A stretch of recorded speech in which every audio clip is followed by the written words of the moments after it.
Hello and welcome to IELTS Bob, your ultimate destination for IELTS exam preparation. I'm Bob, your dedicated guide to mastering the IELTS and achieving your dreams of studying, working, or living abroad.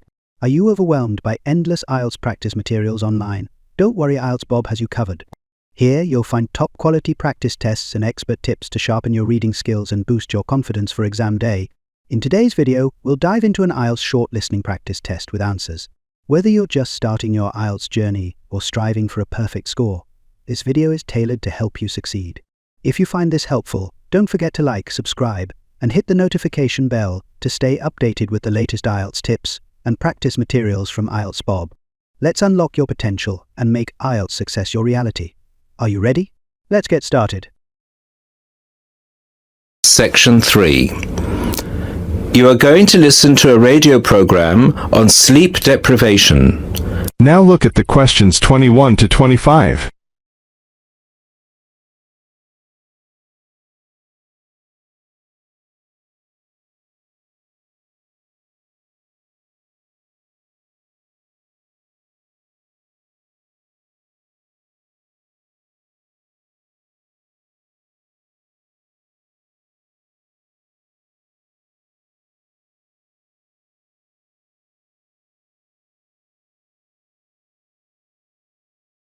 Now listen to the first part of the program and answer questions 21 to 25.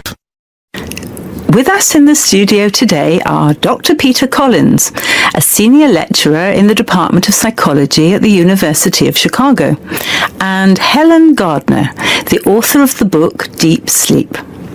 They've come to our studio to discuss the effects of sleep deprivation and also give some tips to the sleep deprived on how to deal with the problem.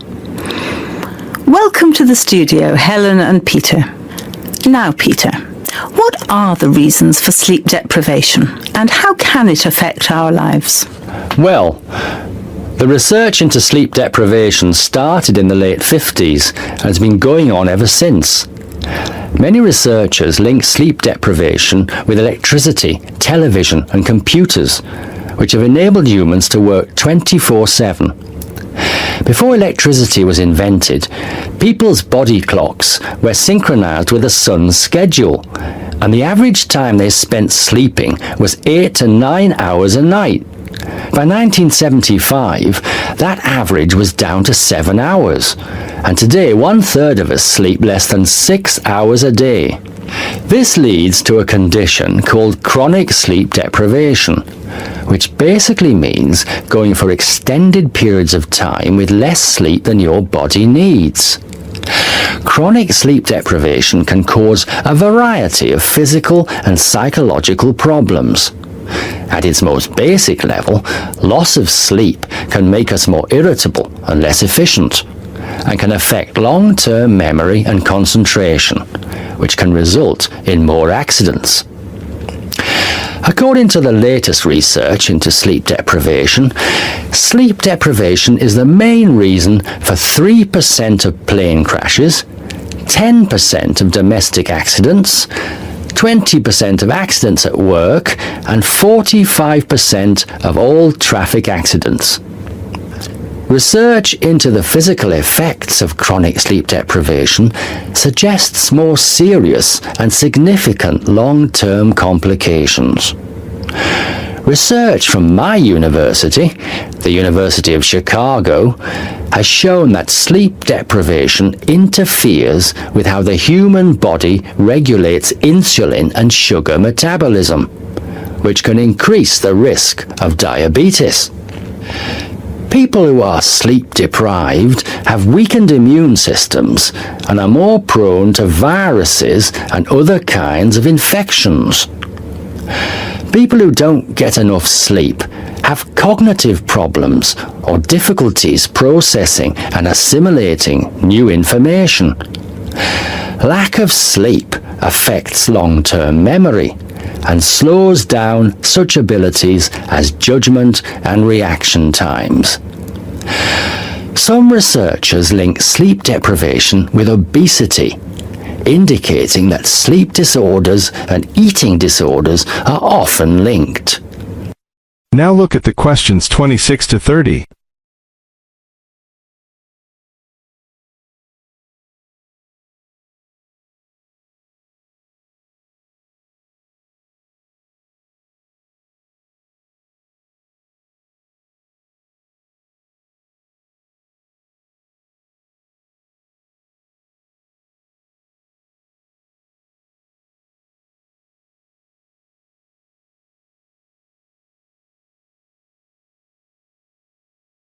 As the program continues, answer questions 26 to 30.